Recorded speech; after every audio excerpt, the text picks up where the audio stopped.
Did it work? Did it work? I can't tell. Can you hear me? This is new for everybody. Hold on. Let me know if you can hear me.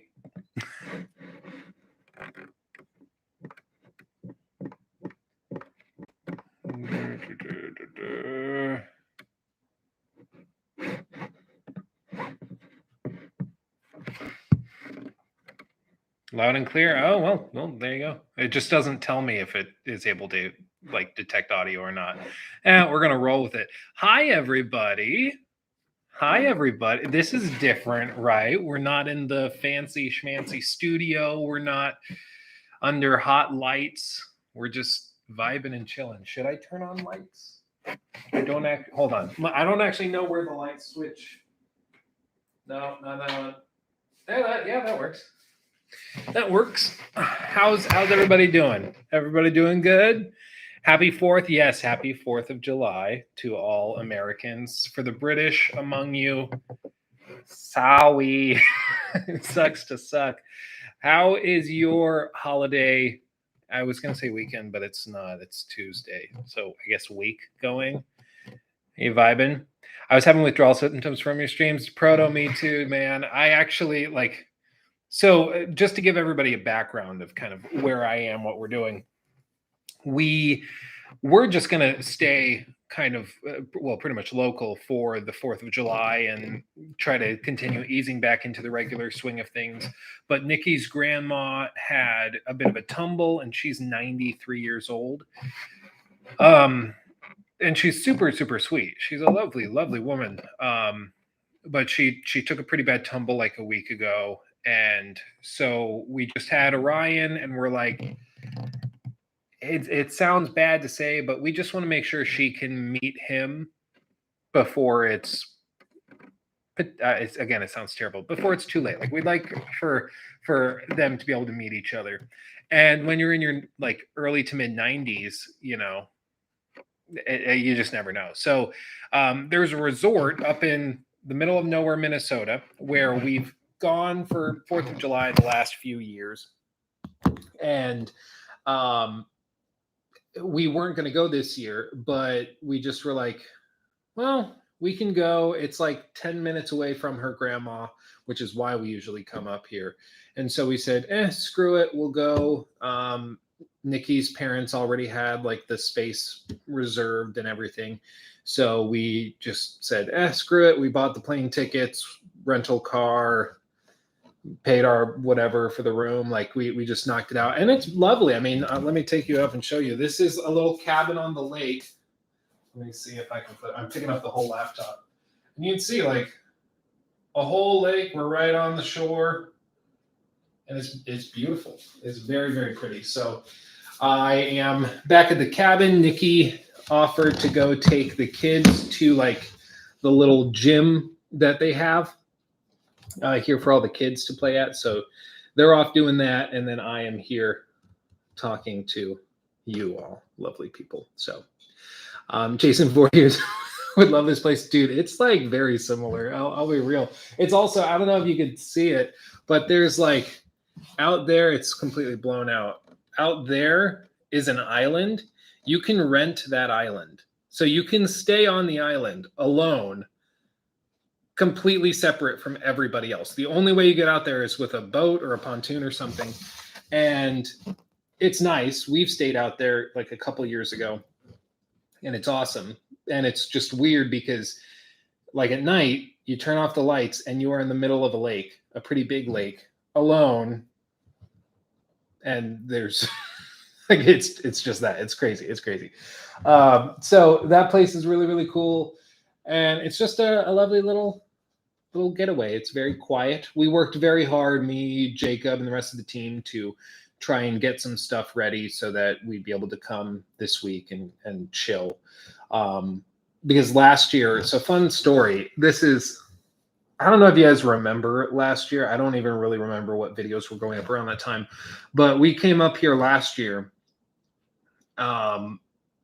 And I had agreed to do a sponsorship with a company. It's like a Chinese company, Chinese software company.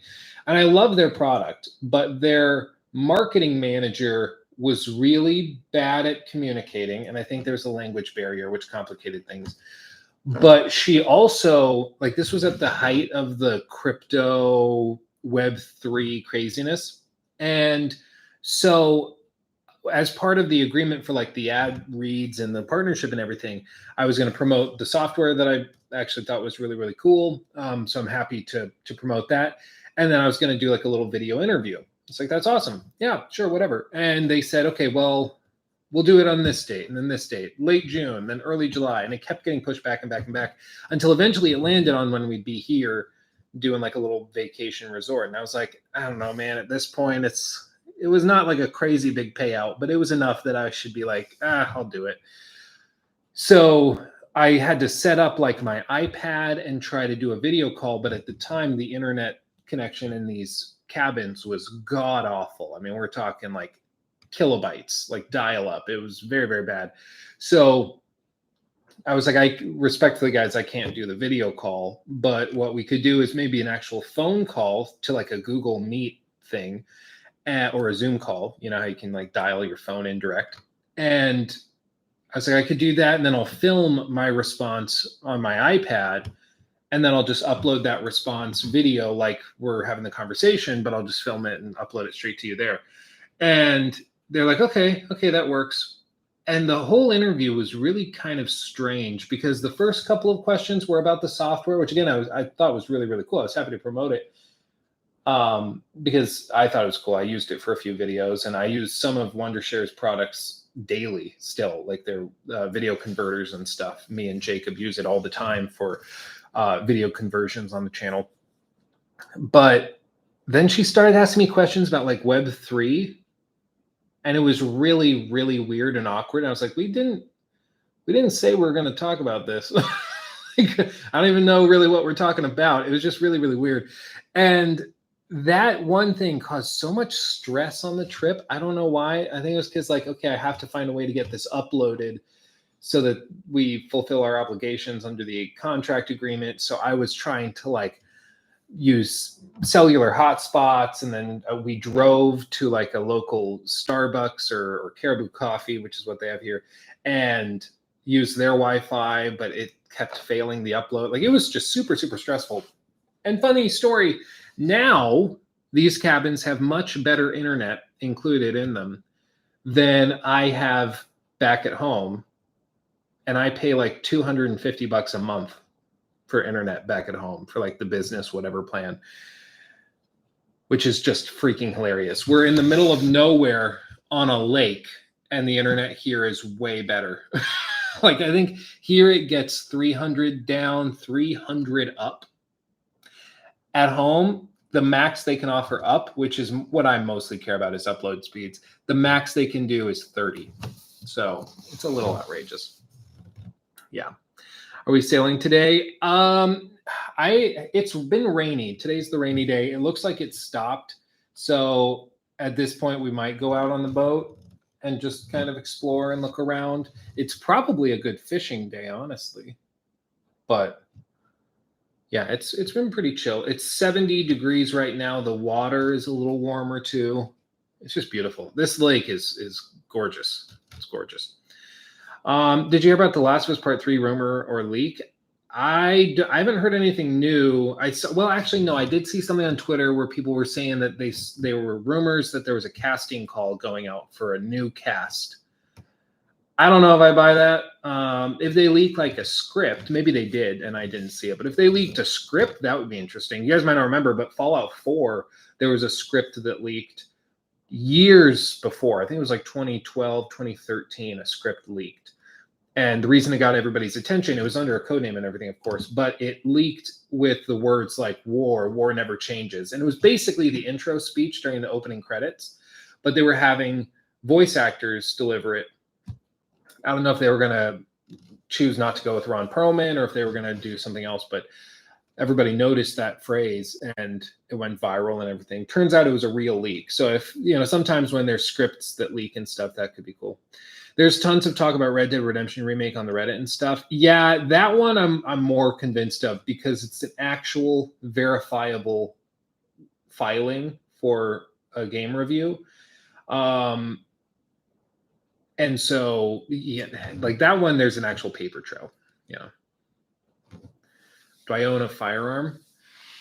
My stance on this is that if I did, it would be way more than enough to protect my home and my family, of course. And also, if I didn't, I would still say that I do because I want people to think that I do. It's kind of like, when people say, oh, would the US use nuclear weapons to fight off like a foreign invasion? And then they say yes. The answer might be no, but you have to say yes in order to show that you're willing to go there. So everybody calms down and doesn't try anything. It's that mutually assured destruction. Yeah, exactly. The North Korea approach. Yeah. No, I'm not a gun guy. I have like very potent pepper sprays and things, but like I've never been into like raw rifles and stuff. Like I've gone clay shooting. I'll go shooting. I've been hunting and stuff, but I don't have like a collection of guns or anything like that. It just never has really interested me. So yeah, anyway. Yeah, the Cyberpunk DLC looks freaking amazing. We'll see. I'm, of course, skeptical. As with BGS, I'm not willing to give them the benefit of the doubt because last thing they did was like terrible. But they're trying to be very. There's a fly. That blur. That's a fly's wing. That's hilarious. So they've been trying to be more transparent, and I can respect that. But I'm not going to be like pre-ordering or anything like that. But I'm scared poopless of guns or being near guns. Yeah, I can totally respect that. In America, there is a sort of bizarre fetishism over it. People just get like they tied it up into the idea of being American is that you have guns. And when you back up and look at it, it's just kind of a strange thing. Like you should have more of a personal identity or a national identity than an individual weapon. Like imagine if France was just all about Molotov cocktails. I guess that would be Russia. I guess for France, their weapons are their pens or their protest signs or whatever you'd want to say it. But like if you tied your entire national identity into one object, that would be kind of cringy. It would be just stupid, right? Like you should have more of a national identity than just one thing. But for a lot of people, especially in the South, where I spent a lot of time growing up, people just obsess over guns, pickup trucks. That's the other thing, which is really funny. And I guess just, I don't know what the other thing would be. Maybe beer. It was Bud Light until recently, which is funny. But yeah, I live in a pretty blue collar area and people go crazy hard for pickup trucks and guns and all this stuff. There was a guy that lived relatively close, like a few blocks away. And I kid you not, I would show you a picture. I have a picture of it, but I would show you a picture of it if it didn't like dox me. Because I've seen what those geolocation guys can do. But it's like a 2-story house, okay? So he's got like main level, and then there's sort of a covered patio porch on the front. And then there's the second story and goes up just into a typical top house or pitched roof. And he had, for a solid year after the 20, I guess it was the 20, well, no, it was after January 6th, basically. It was after the inauguration and everything. So it was from like early 2021. He had for like a year in big like Christmas lights. He had gone and built like a scaffolding out of chicken wire and stuff. And then he wrote in big Christmas light letters, "Let's go, Brandon," all over it. And it spanned the entire width of his house. And he had this thing on 24/7 for like a year after that. Like a total eyesore. Like, I don't care what you think politically. Like, we're cool. I don't care. I try to avoid politics if I can help it.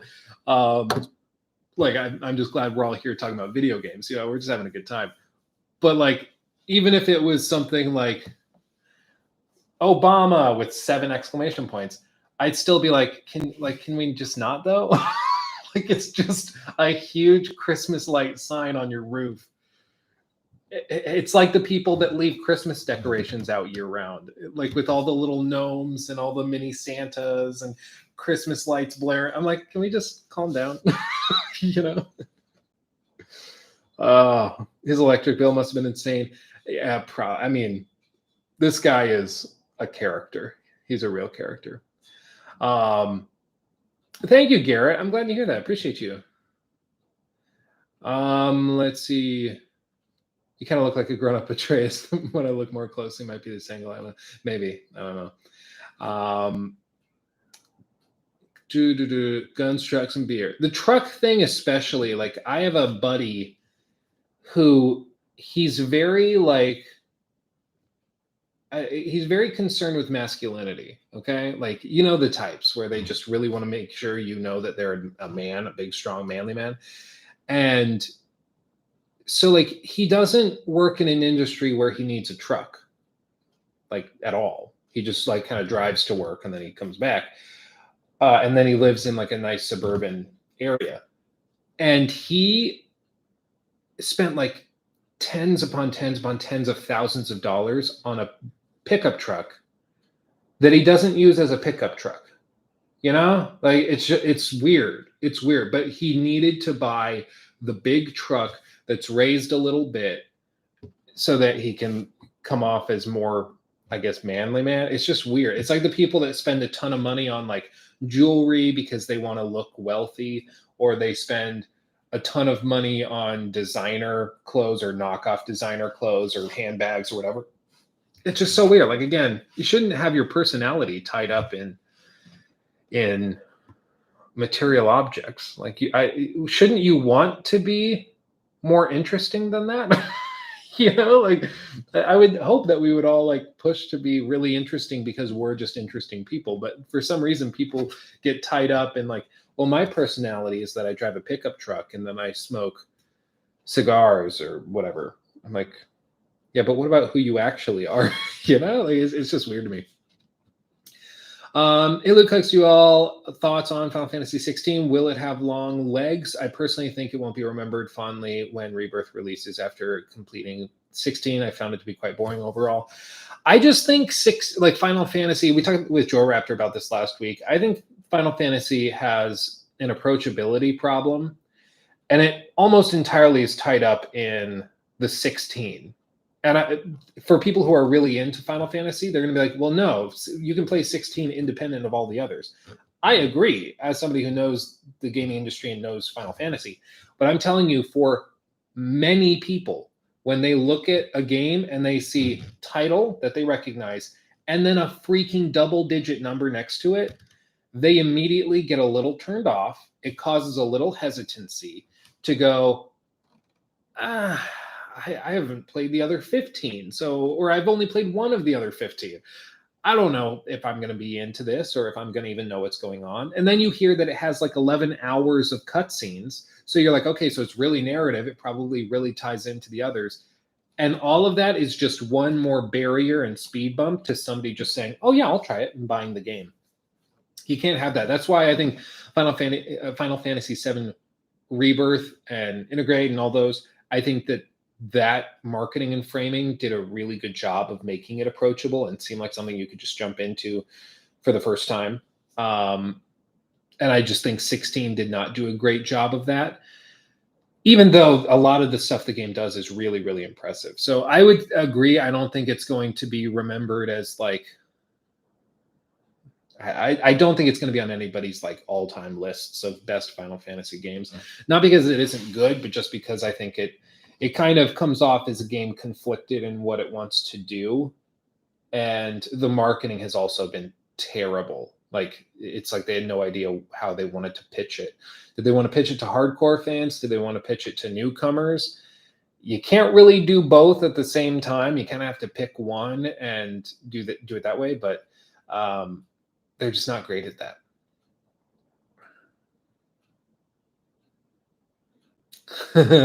John, it says the guy that wants a 10K watch guy. Yeah, no, I've said before, I was like, when my net worth passes like 1 million, which is going to be a while, despite what like I think somebody said they Googled my name and the net worth, and it said like 3 to 5 million. I wish. I still have like student loan debt, guys. Like I'm not rich, but it's yeah. I said when my net worth passes 1 million, and I feel like I've actually like accomplished financial stability.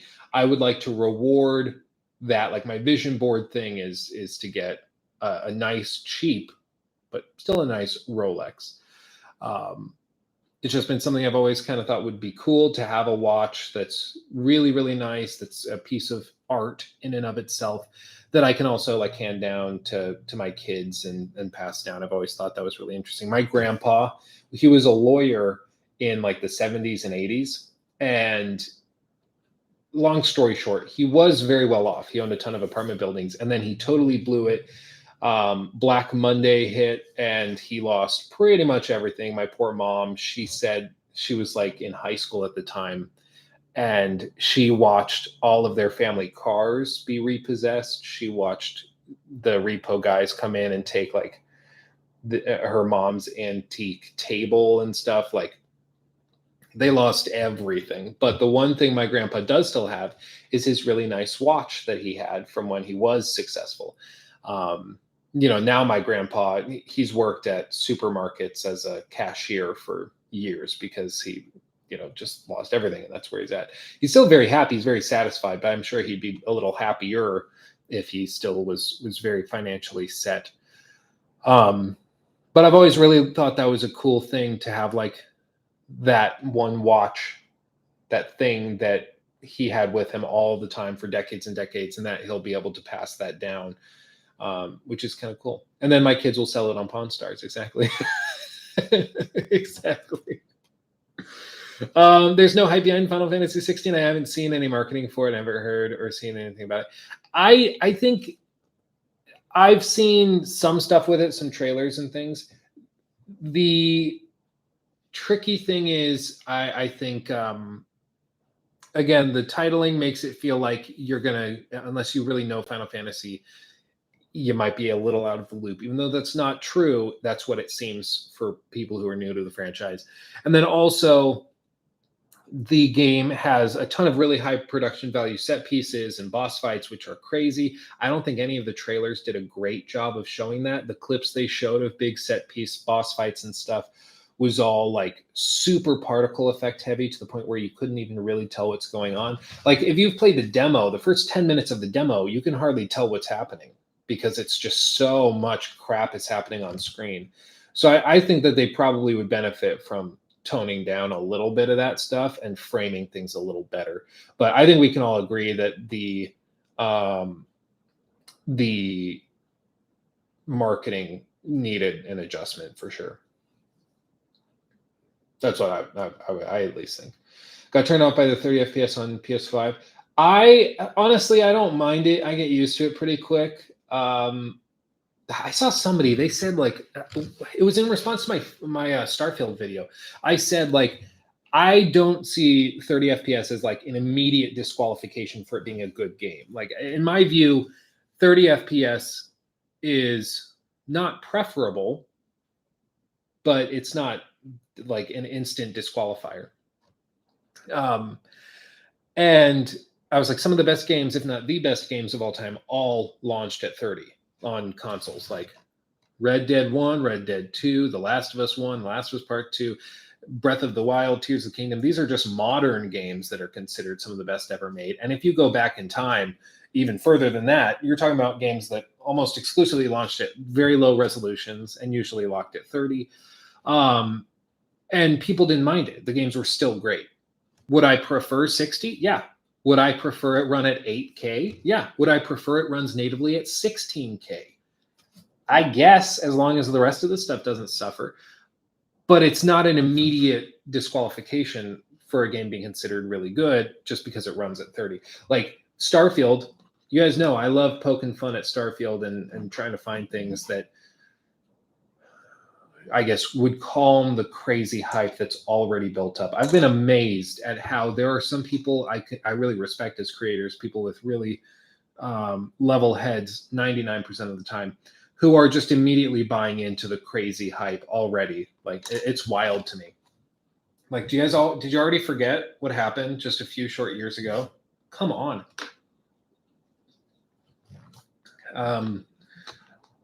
So yeah, anyway, but I've defended Starfield saying I don't think it's fair to say the game's not worth picking up because it's going to be at 30 on console. I don't think that's fair. I think that's a really stupid reason to take a stand against the game. I think there are plenty of other things that should maybe cause you to calm your hype down a little bit. But what are you going to do?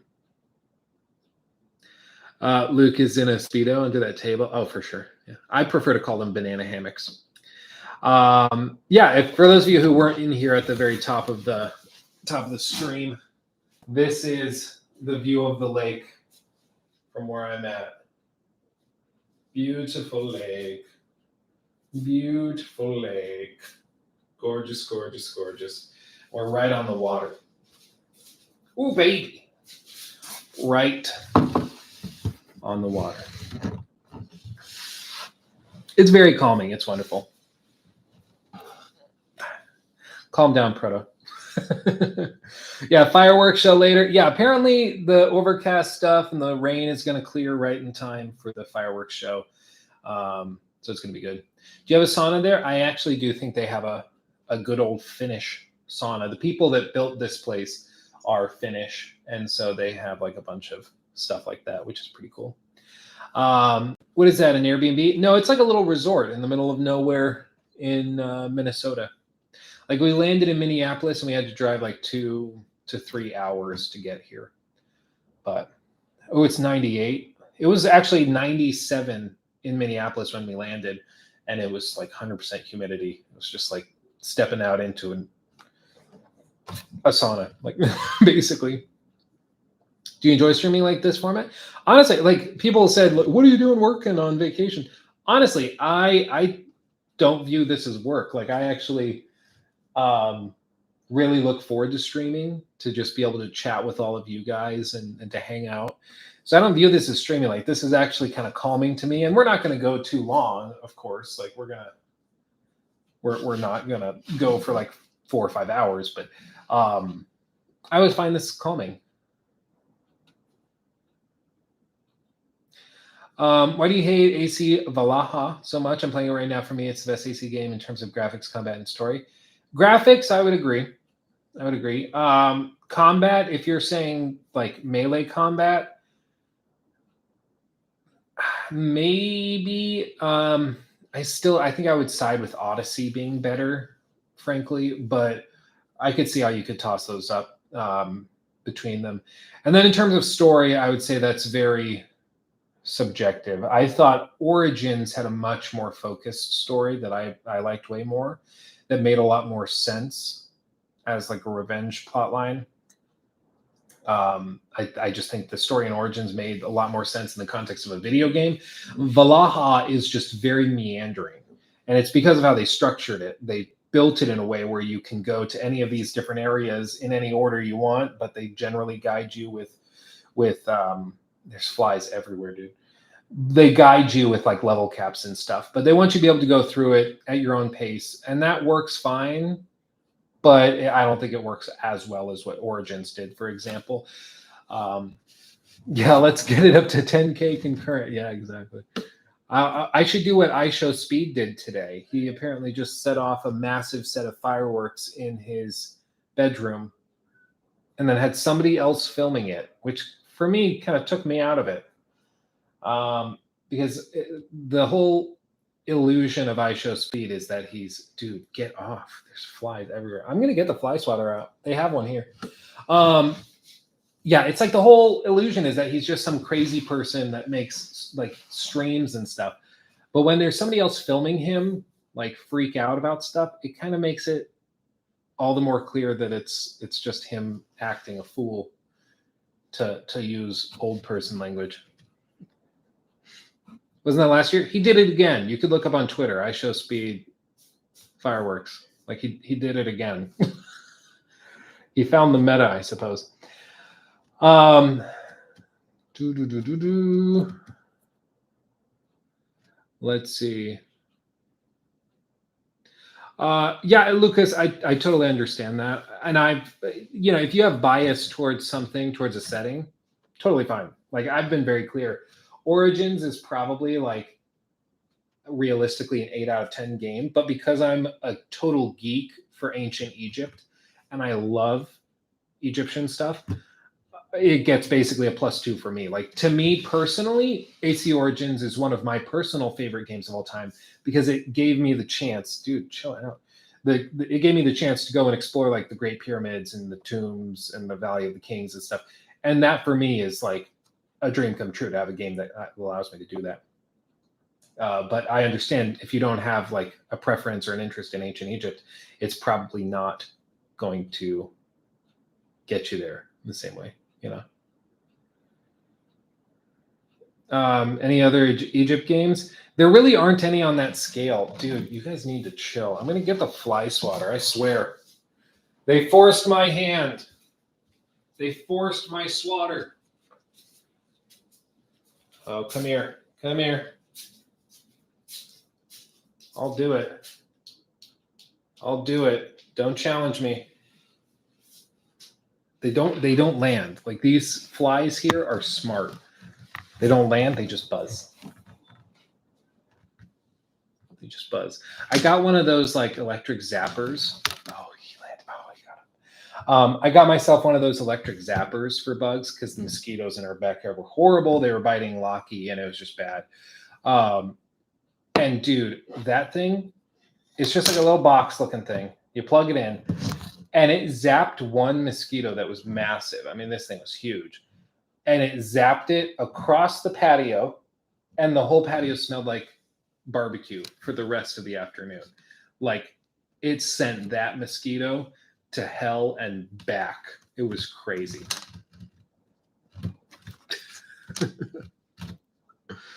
This is a fly stream now. Yeah, I'm just starting to lose it. It's gonna be like that episode of Breaking Bad where I'm just slowly losing my mind over this fly. There's a Nancy Drew game set in Egypt. I wasn't aware of the existence of Nancy Drew video games. Yeah, I guess it makes sense. That seems like a layup. That makes sense. I don't know. I would love more stuff set in Egypt. Even like what we got in Origins, it's set during the Ptolemaic period, so it's after tech. I mean, it's still ancient, but because it's over 2,000 years old. But it's not ancient Egypt. It's not like the crazy thing to always remember is like Cleopatra was closer to our time than she was to when they built the Great Pyramids at Giza. That's wild. Like the Great Pyramids were built 2,400 years before Cleopatra, and she's only 2,000 years behind us. Like that is crazy to think about. Makes you really appreciate how ancient those things are, you know? That timeline hurts my head. Yeah. Well, once you realize like ancient, some things are so ancient that they were ancient to people we consider ancient. It breaks my brain. Oh yeah, Israel. As I've said with Starfield, I am looking forward to Starfield because either it's going to surprise me and be really a tremendous game and a great accomplishment that's polished and runs great, and it'll be the start of a new dynasty of BGS games, like back in the more like the 2000s when they were at their peak, coming out swinging with like Oblivion and then Fallout 3, and then they cap it off with Skyrim in 2011. And then they had a couple of stumbles with Fallout 4, wasn't unanimously loved, really mixed reactions on Fallout 4. I understand some people really love it, but I think Fallout 4 was them experimenting with a lot of stuff that just didn't really work, at least not for their kinds of games with their staff. And so I think that it was just kind of a failed experiment. It's still worth playing, still good, but you don't play it like you do normal Bethesda games. And then, of course, Fallout 76 was an unmitigated disaster. So they've had a couple of stumbles, which 2 releases in a row is basically, I mean, it's over a decade at this point of not having any bangers. So I hope that they nail it and they start another 10 years of bangers, one after another. I would love that, of course. I would say there's a lot of stuff about Starfield that has me a little suspicious. I've made videos on that. A lot of weird decisions that I don't really know how they get around. But Doom Eternal, well, that's if we're looking at Bethesda Softworks. If I was just talking about Bethesda Game Studios. But yeah, I think, was it Joraptor? Joraptor was saying he doesn't think that ZeniMax has really had a tremendously profitable game since probably Fallout 4 and Doom. And I was like, really? Do you really think so? And we started looking through the list of releases, and I don't actually think that's that bad of a concept. It's actually like, oh, well, actually, that might actually be true. I'm concerned about Starfield's graphical fidelity. The system requirements are crazy. Hopefully they can polish. Apparently, Phil Spencer sent, I forget what the name of the team is, but he sent a team. He sent a team to help Bethesda on their like crazy optimization stuff. And apparently they've done pretty good work. So maybe they do. And sorry, Nikki texted me.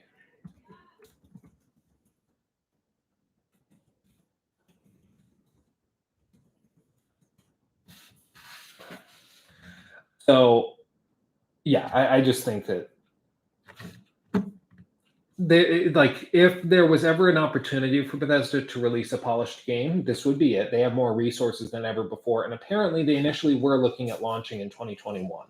So the original goal for BGS was to launch this game 2 years ago. And so if in fact they just got delays and delays and delays to give them the chance to polish, this could be the first game BGS launches in 23 years that is not a total technical disaster.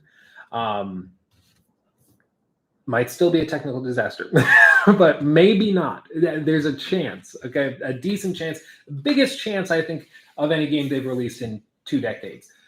But it's still, I mean, they're running the game, and apparently the only reason that they don't have rovers and stuff in the game is because they couldn't get it working in the Creation Engine.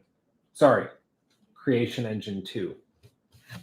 It's one of the stupidest things I've ever heard. People like, oh, well, but it's the Creation Engine 2, so it's going to be totally different. Like, guys, they just put a 2 next to it. Are you that dumb?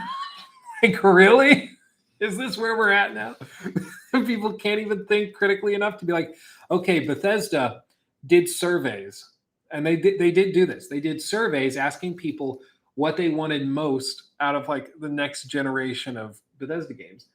And overwhelmingly, the responses were new engine because people are so frustrated that graphically the games are never really leading the charge anymore. They're always a few years outdated at the least. Performance is always really, really poor. And then also the the bugs and technical issues are numerous. And so Bethesda looks at that and is like, okay, so people's biggest complaint about us is that our games are running on this engine. What do? We can't change the engine. That's too expensive, too time consuming. It's not going to work. It's somebody in the back. Somebody over here. What if we put a 2 next to it? And that's what they did. They were like, oh, yeah, that sounds good. That works. That works for me. Yeah, let's just do that. So they put a 2 next to it. And then they say, yeah, well, we have all new technologies. I'm like, okay, cool. But it's still the same damn engine. I don't know why. Like, again, even people I really respect the crap out of, YouTubers I love, I talk to just as friends all the time. I've even seen them saying, and I don't think technical issues will be that big of a deal this time around because they've upgraded to the Creation Engine 2. Oh, man. Could you hear that eye roll? I felt like I could hear it. Oh, they both landed. Hey, bitch. He's on my hand. Come on, just land. Give me this. Give me this. Somebody's going to clip that. Yeah, they should have. Yeah, exactly. That would have been better, Proto, if they upgraded it. And so it's like the Apple naming scheme. So it's like the Pro, the Ultra, the Max. And so they have the Pro Creation Engine and then the Pro Creation Max. That would be great. Oh God. By the way, I do think I was talking to people about this. I do think we're gonna get one of those Apple Vision Pro headsets and do a few videos with it. And I think it's gonna be really funny because like my understanding is that No Man's Sky's developer has been courting Apple with support for Mac and support to get the game running natively for No Man's Sky on the M2 chip, which is what the Vision Pro uses.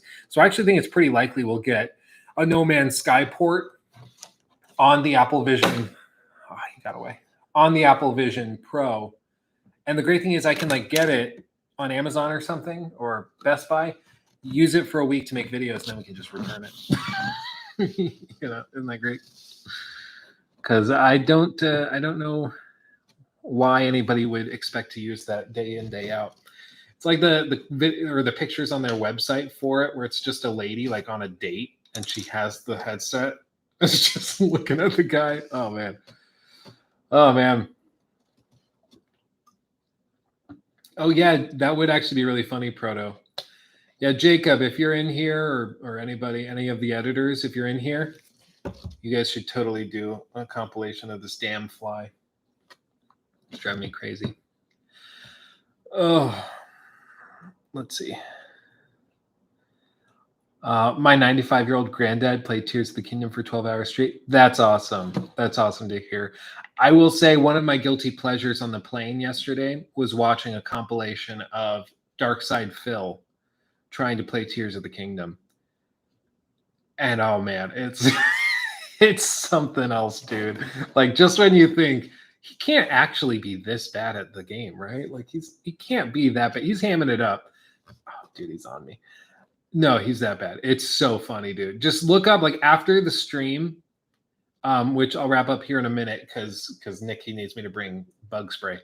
But just after the stream, look up DSP Tears of the Kingdom, and you will laugh your butt off. It's so funny. It's so funny. And of course, it's not his fault. He's like, okay, so the lightning randomly strikes you when you're riding your horse. Okay, got it. And then it shows him like the lightning flashing, the metal objects you have equipped. You have to unequip metal objects, otherwise lightning will strike you. Pretty simple. It was that way in Breath of the Wild, which he also played. So like, it's not that complicated. And then the lightning strikes him, and he's like, wow, what a bad game design. Dude, it's so good. Oh, man. It's so good. Yeah. Instructions unclear. Looked up Zelda DP. Uh-oh. Yeah, I'm sure there's plenty there. Yeah, Zavot, yeah, it should just be under the live stream playlist. Proto, look, I'm trying to buy or build a gaming PC soon. I look at your Apex link, not sure if it's updated in the context of modern stuff. Do you have new recommendations, or what should the budget be for modern gaming? I think they actually told me they were working on doing refreshes for those pre-built lists. So they're going to do that, or you can manually update it to the different parts they have listed in that customize option. So you can just pick and choose whatever you want.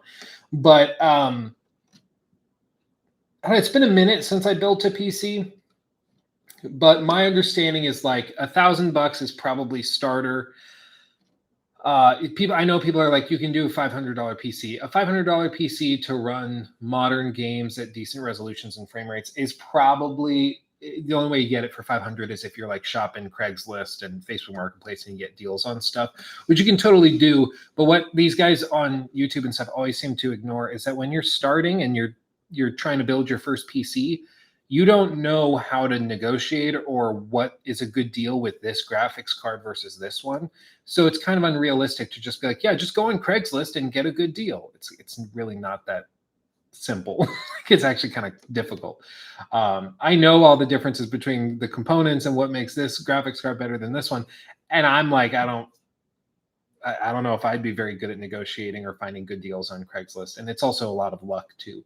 But my understanding is like $1,000 is for a really solid PC that's going to be outperforming consoles. 2,000 gets into the range of like probably mid-tier to high tier. And then once you're into the like $3,000 plus range, you're probably shopping around for like the top of the line stuff, like the really top of the line. My PC, I think MSRP when I got it probably runs like 5,000 to 6,000, but that's more because I also do a ton of video editing and encoding and crap and stuff on it. So it's more of a workstation. And as far as workstations are concerned, like 5,000 is probably low to mid tier for that. Like if you're gaming, you don't need 120 gigs of RAM, right? Like if you're gaming, you can get away with 16. That's totally fine. But if you're trying to like convert through Handbrake, like 500 gigabytes of videos, then, you know, having more RAM really makes a difference. By the way, thank you, Kimbis, 4 months of support. Wow. Thank you, my friend. And Garrett Miller. Appreciate you. Thank you, guys. Yeah, PC Part Picker is amazing. If you go pcpartpicker.com, that thing has builds other people have completed, and it will also check compatibility. So you can price items out, say, oh, I want to buy it from Best Buy, or I want to buy it from Amazon or Target, whatever it is. And it'll provide you links to order from each of those, and then it'll tell you if this case is compatible with this motherboard and vice versa. Yeah, PC Part Picker is amazing. Did you see Embracer Group laid off half of New World Interactive, the studio working on an Insurgent Sandstorm? Oh, really? That sucks. I wonder why. I have a long flight coming up, leaving the U.S. back to my country. What games should I play on my Steam Deck during the flight? DeLion, I have been playing, while I was watching that DSP thing on my phone, I have been playing Dave the Diver. It was recommended. It was all over the Steam store page. And I will be honest, I have been having a really good time. It's like a roguelite mixed with a restaurant sim. It's really hard to explain, but it's awesome. It's awesome. And it works great on mobile devices. So I would say if you're interested in something like that, Dave the Diver's awesome. Luke the Diver, yeah. Oh, by the way, what's the difference between Bethesda Softworks and Bethesda Games? So Bethesda Softworks is just the parent company. So it's ZeniMax. Well, now it's Xbox. ZeniMax. ZeniMax owns ZeniMax Online Entertainment, which they do like Elder Scrolls Online, and they're working on some new secret project. And then they also own Bethesda Softworks. Bethesda Softworks is the parent company that also owns like Arcane. They own id Software. They own Bethesda Game Studios, Machine Games. All of those companies are owned by Bethesda Softworks. So when you say Bethesda Softworks, all your like you could be talking about Doom. You could be talking about the new Indiana Jones game, or about Deathloop, or Redfall, or you could be talking about Skyrim. So you have to be a little more specific and be like, oh, Bethesda Game Studios, which is underneath Bethesda Softworks, and they have only done like, you know, Skyrim, Fallout 4, Fallout 76, and Starfield. Nashman, thank you also for becoming a member. That's awesome. And Disco Cobra, thank you for the 20. Appreciate you. My current PC is more of a workstation / gaming computer. I paid over $5,000 for it, but wanted to be future-proof for the next 5 years or so. Might still upgrade later, but this should be more than sufficient for a while. Yeah, that's my stance as well. It's just nice to not have to worry about it. Like, you're good with the 4090 already. The thing with like having a super high-end PC is games are not really able to take advantage of it for a good long while.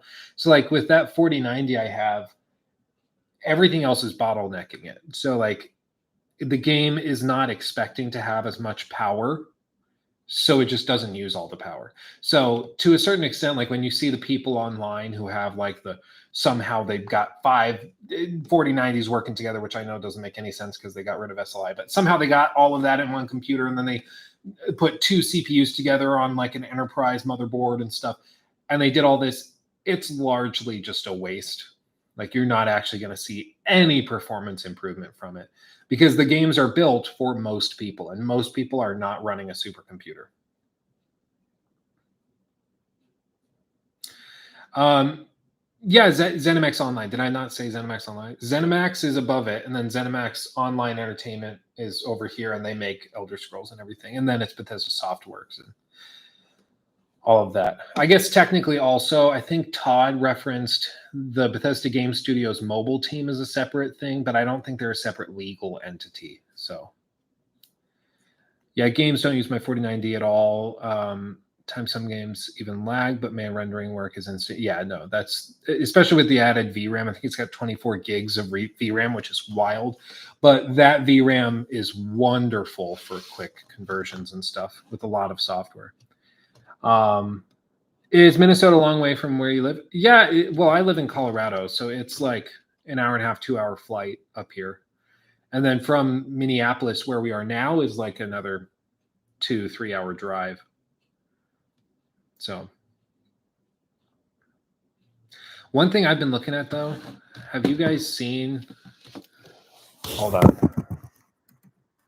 And then after this, I'll go bring Nikki the stuff. See, I don't think I can do screen share with this. Yeah, no, not that. That's not it. Where is it? I saw Linus did a video on it.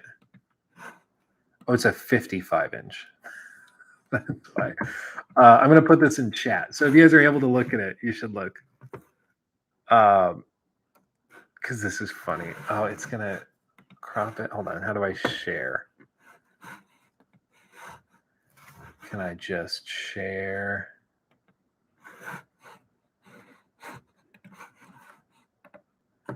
Copy link. Let me try this.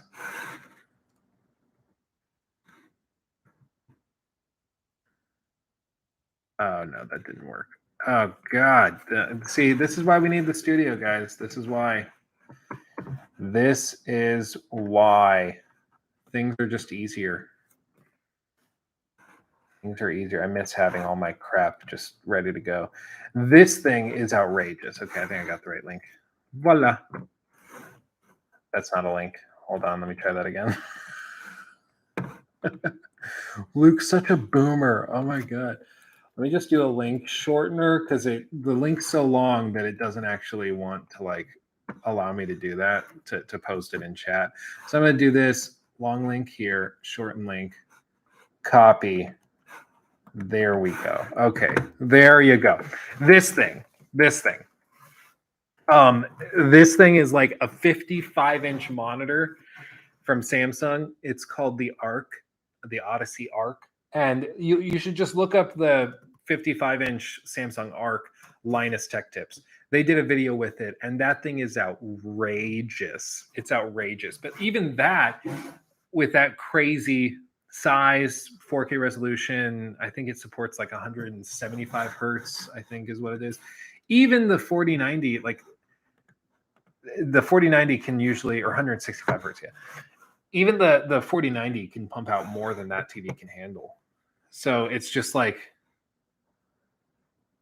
you're not going to use what that thing's capable of.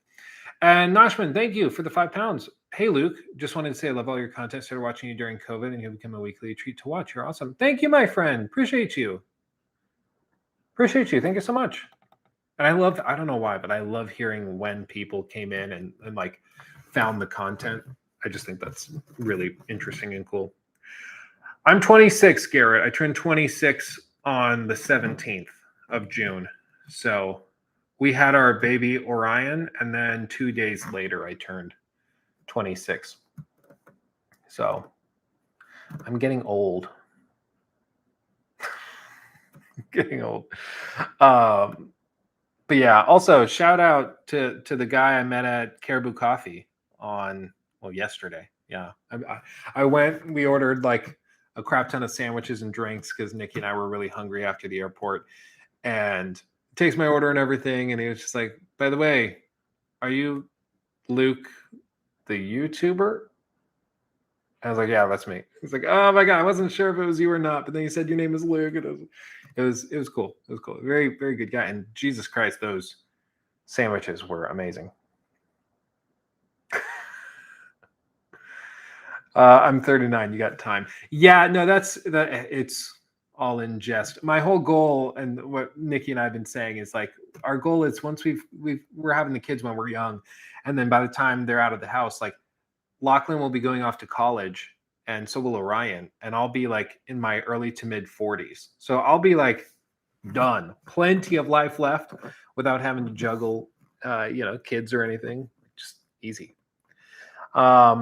Thank you, Pretty I also for 1 month. Ooh, baby. First full month. Happy 4th, Luke, and hope y'all have a good time. Yeah, no, I'm gonna wrap up here in a second, then we're gonna go. And it looks like the rain stopped, so we might be able to actually go and swim a little or take the boat out and just explore the lake or something. It'll be 48. Ooh, Gary. Isn't that a lucky number? Or am I just making that up? Sounds like a good number. This fly is gonna lose it. I'm cracking, guys. And Disco Cobra, thank you again for the 10. Jeez. So what kind of setup do you recommend if you can afford it? I only have 1440p 165 hertz monitor, but wanted to get 4K dual mounting set. Not sure what really little space. If space is a concern, ultra wides can be cool because it gives you like the space of 2 monitors, but on one. It can also be really cool to game on ultra wides, but there's some growing pains with it. That LG 45-inch ultra wide that they sent me is amazing. I love it. It's an OLED, but I just can't really use it actively because for YouTube video production, it doesn't make a lot of sense. Much to my own chagrin, I would love to use it, but it just doesn't really make sense. So I mean, it's in the studio. I use it for the streaming PC and everything, but it just doesn't make sense for the actual gameplay. And then as for other stuff, I mean, I would say look up. I forget who makes it. There are some 4K monitors that I'm not sure if there's any that go up to 240 hertz, but I would just get a nice 32-inch 4K monitor because unless the monitor is bigger, like 32 inches plus, 4K is not really useful because your eye just can't really distinguish the difference. So I would say if you're going to go 4K, go bigger. And, if you can go all the way up to like that 55-inch arc thing, that thing's going to be amazing. But that's like 46 inches horizontally-ish. So it's going to take up a whole desk and it's curved and everything. I mean, it's huge, but at least then you'll get the full use of the resolution. So a lot of it's just going to be your specific size constraint, but I would say always go as big as you can for 4K and then lean into refresh rate because that's one thing where 4K stuff tends to lack just because there's so much data that has to go through it. Is it a big boat? No, I mean, they have pontoons for sale, which are big. Those can carry 12 people or whatever. And then Nikki's parents who are here, they have I don't know boats, but they have a decent sized boat. You can probably get 6 to 8 people on. That gets going pretty fast. So I don't know boats. So. Did you hear that very credible leaker who claims the Red Dead Redemption remake is very much real according to them? Yeah, I've seen people try to verify it that are kind of. Oh man, he was sitting right in front of the thing. The only reason I take that with a little more credibility is just because it's coming from like a verifiable report where they have to file for a rating adjustment and all this, so it seems much more reasonable. But anyway, I've got to run Nikki some bug spray for the kids to walk back, so I'm gonna go do that. Thanks for chilling with me. I'll probably be out I'll be back, I would guess maybe on Thursday. We're here until like Saturday, so I'll probably be back on Wednesday, or I guess we have the podcast tomorrow in theory. So I guess tomorrow I'll be back with Joe Raptor. We're going to do a podcast this way It's going to be fun.